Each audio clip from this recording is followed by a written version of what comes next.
What's going on, everyone? As you can see behind me, we've got a pretty big meta update stream happening tomorrow. Now, this was not out of the blue. This was pretty much planned when they mentioned they're kind of overlooking the meta. When they talked about Force Throw, Force Lightning, General's Blade, before Set 5 actually released, they said they're going to be doing a meta stream.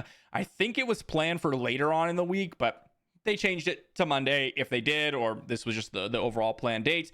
So it's not like out of the blue, but this at the very minimum gives us a glimpse as to what FG is thinking and what they might be looking at potentially banning, suspending, unbanning, who knows, in terms of what actually is going to happen. But that's kind of what we're here today to talk about. Maybe we can not necessarily predict, but go through a lot of the things that is happening in the Set 5 meta and determine what FG will be talking about tomorrow. So with that said, a big thank you to my patrons. We've been back and forth, are they banning Force, are they not? It's been a pretty fun discussion, but thank you for all of your support. And I'm going to dive straight in and talk about the meta first off. Now, we've gone over this. I haven't made a video on it in a while because really things haven't changed. We've got Quinlan Tarkentown as the #1 deck in the format, and it's got a 17% at least winning share. Now, when we look at previous suspensions and some of the reasons as to why a leader or base or unit or whatever might be suspended, it was really pointed to Boba and Set 4 Django when they were considering a leader or deck combination too powerful. And that's in those situations, their meta share was, in some cases, especially with the leader and base winners, over like 40%, which was crazy. So this is nowhere near that. To be honest, if it's under 20%, I'm pretty happy. And I think that's a pretty reasonable thing to consider, especially when you look at the top 4 decks and they're all relatively close. This not a cause for concern at all.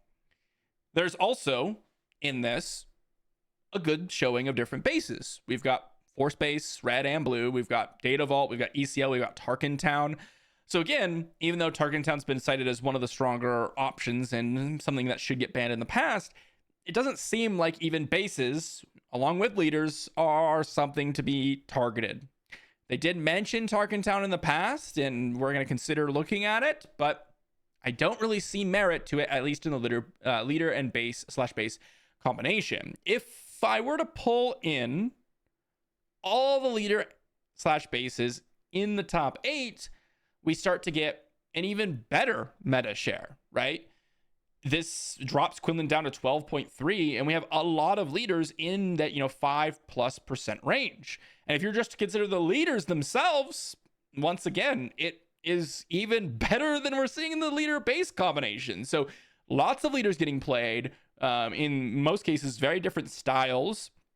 No leader or base combination is dominating. No base is dominating. There doesn't seem to be, at least in terms of meta purposes, a reason to ban anything, right? If we're talking about percentage-wise statistics, the actual wins, the dominance of some leaders, the popularity of some leaders, and decks and combinations, all that stuff, there seems to be literally no reason to ban or consider looking at any of these decks. To be honest, that's just what I'm seeing here. As we dive further, we get to talk about the actual cards. So, okay, maybe the decks themselves and the leaders, the bases, those might not be too big of an issue in terms of just like the real bird's eye view of the whole thing. But when we get into the nitty gritty, are there any cards that are dominating? And there certainly is, okay? Force Throw is by far the #1 most played and one of the most effective cards in the entire format. If you look at the win rate of some of these cards, right? Some of them, like Kiadi, which we knew were very strong, 53%. Some like Cassian, 54%. Even cards that we are, figuring very strong, but maybe just not fitting in the right style of decks. Overwhelming Barrage at 49. Force Throw is sitting at 52.7% win rate across the decks that have been playing Force Throw. It's also a card that is very often played as a full 3 of. If you look at a lot of these other cards, there are a lot of situations where the main deck, if you don't include the sideboard, it's sitting significantly lower than as much as possible, which is the 3 copies. So this is not only something that's significantly played, has a good win rate, but also is full 3 copies in the main deck consistently. If you look at the actual count of the cards, it is 10,000 across, again, the matchup or all the decks that are included in this, which is a lot of the planetary qualifiers in Legends of the Force. We have a lot more, almost 50% more than the number 2 card spot, which is the Power of the Dark Side, which is going to be something that I know a lot of people dislike as well. So yeah, Force Throw is 100% dominant. But honestly, even though this is a card that people are playing significant amounts and is basically necessary if you're playing any sort of Force Aggression deck, I don't know if the amount / win rate of the card is warrants a ban or anything like that. The, I think, biggest problem, and this is something that's not shown in the statistics, is the enjoyment. So we talked about leaders, bases, the meta, and the actual overall card statistics and whether or not there's a certain card dominating over the rest. And yes, there are best leaders. There are top 5. There is a best most played card in theory. But what's not shown is what are people's reactions to these cards. If we look back at the previous suspensions, such as the set 4, Triple Dark Raid, Django, as well as DJ suspensions, Triple Dark Raid, by far the strongest card in Django. Django himself, by far an amazing leader in conjunction with the new War Juggernaut, the IG-2000s, etc. They were worried that if they banned Triple Dark Raid, it wouldn't be enough, so they decided to go with both. The other card that's in that list, and they also banned Triple Dark Raid because it was going to be really strong in other decks, and they may just, become the new best decks, like Boba. But the other card is DJ. And if you look at the actual win percentage of Han Yellow, which is really where DJ was played, there was also some Han Greens that people were playing DJ in. If you look at like set 3, yeah, it was doing pretty good. It was sitting at, I believe if I went back to my video, there was a 18.9% Han Yellow share in terms of leader and base combinations. And then there was a little bit of Han Green, so I think it totaled up to a little bit over 20%, which was something that was starting to get potentially a little concerning. But DJ was by far stronger in the Han Yellow variants. And that was the end of set 3. When set 4 came around, Django was dominant. Han wasn't necessarily something that was on a lot of people's lists. It was still doing good, no doubt about it, but it wasn't nearly as, at least meta dominant as it was in the past. Now, again, this could have been a preemptive suspension for, when they do ban Django and Triple Dark Raid, maybe Han Yellow with the DJ would have been still the best.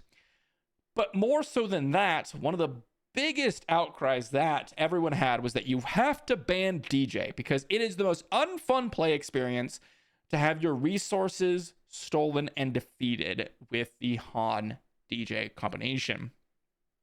And this would prevent a lot of later to deploy leaders from actually playing the game. Think of 6 resource deploy leaders. You could easily, on the Han solo flip turn, get to 7 resources and just play DJ naturally and then defeat their resources. Then they just never get to their leader at all. And that happened in a lot of games. So DJ was more so banned than Triple Dark Raid and Django for its annoyance factor, its effect on the play experience in the game. So the question then becomes, is Force Throw one such card? I honestly think it is. Now, for as much as we could say, and a lot of competitive players would say, you can play around it, you know when it's coming, there are things that your opponent can't really do about it, and all this stuff, blah blah blah. Yes, that is all true. I completely agree with you. I think there is absolutely ways to play around Force Throw and Force Throw decks that are conducive to, winning. Now, Force Throw, though, also has the problem where if you deploy a leader into someone that has a Force unit, they could Force Throw their own Crate Dragon and kill your leader in one shot for 1 resource. And that type of threat is just annoying for a lot of people. So I think when we're looking at this meta update tomorrow, honestly, I think FFG is going to really talk about how good the format is and how amazing set 5 has performed and the cards in the set have been doing excellently. I don't think they're going to be suspending any set 5 cards just because it's the newest set, and you don't really want to be suspending cards for your newest set. That's just generally not what happens. That said, there might be a conversation over Force Throw and potentially even Power of the Dark Side. Not that they are going to suspend Power of the Darks or anything like that, but that you could start to see as time has gone on a very big shift towards less, heavy, cheap interaction that does really, really good work. And I think that's because their whole game plan here is to rely on cards like Anakin, where you have this unit that beats down but also acts as removal. That's the type of goal that I think they're going for. So with all that said, do I think they're going to be banning Force Throw tomorrow? I'm kind of 50-50 on it. I think they probably should, just because it's not fun to play against. But I don't think they will, especially if they weren't even kind of really looking at it from the previous meta update. That said, let me know what you think in the comment section down below. Thanks for watching, everyone, and I'll see you all for the next one.